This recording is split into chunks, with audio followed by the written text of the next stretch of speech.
Good morning, everybody. Welcome to week two. I think we've started to kind of just get the introductory stuff out of the way, and we're getting to know each other and kind of getting a lay of the land, so to speak, when it comes to this class and how the discussion boards work and everything like that. So good. I'm encouraged by that. I'm encouraged by the discussion boards and all of you trying to get in as quickly as possible, and I hope you keep that up. One point about that.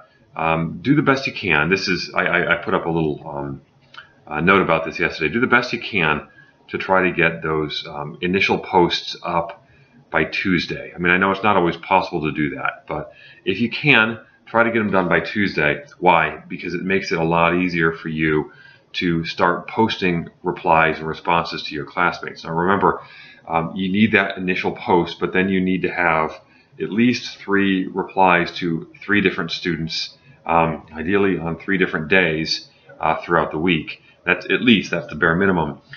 So the earlier you get that initial post in, the easier it's going to be for you to start putting replies up to, and that stuff really becomes important. Just for the overall grade of the class. This is not an in-class class where we're sitting down and having a class discussion.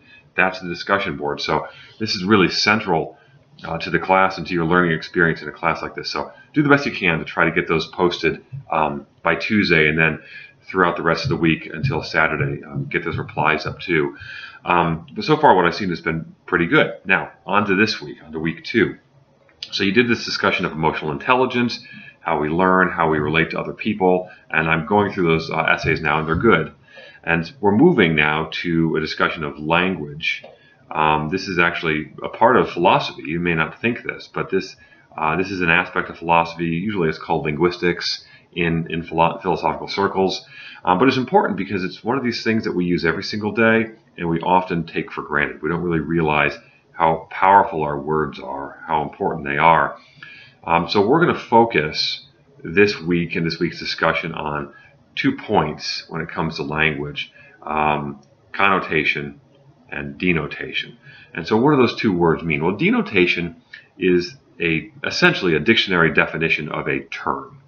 So if we take a term like tree, you're going to look up in the dictionary what the word tree means, and you're going to see that it's a plant or something that starts from some sort of seedling and grows and has bark, and depending on what kind of tree it is, it will lose its leaves or not lose its leaves in the fall.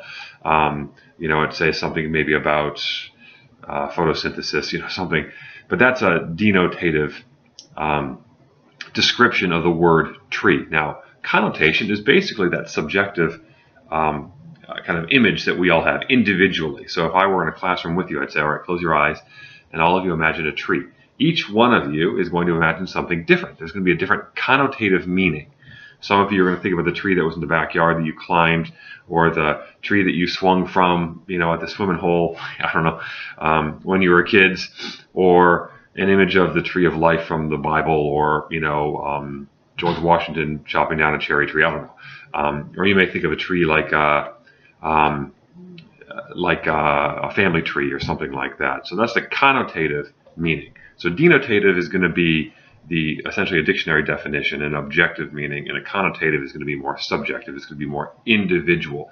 So you're going to watch the video that talks about connotation and denotation, and from that you're going to go on the discussion board, and you're going to essentially choose a word and describe the connotative meaning, the denotative meaning, and you may talk also a little bit about why these things are important. Can people get into areas of confusion when they don't fully understand the different connotative meanings? Think about somebody who comes to English as a second language and how this can be a problem for people. If it's a problem for people who are native English speakers, it certainly is going to be a problem for people who aren't. So that's going to be the discussion today or this week. So get involved in that early.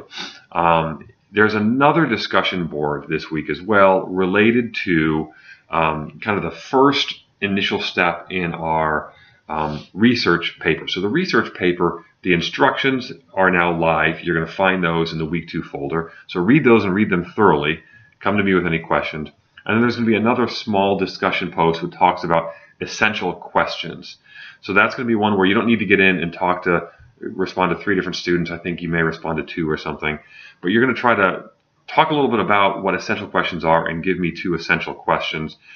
That's pretty straightforward as well, but just to let you know, there are 2 discussion boards for this week. That doesn't happen every single week.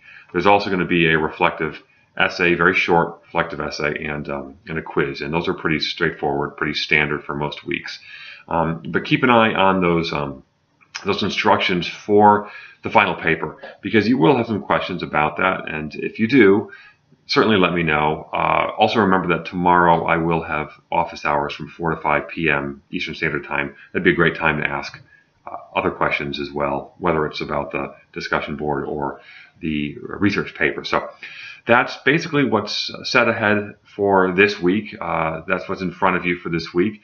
Please, again, let me know if you have any questions. Get involved in the discussion boards as quickly as you can.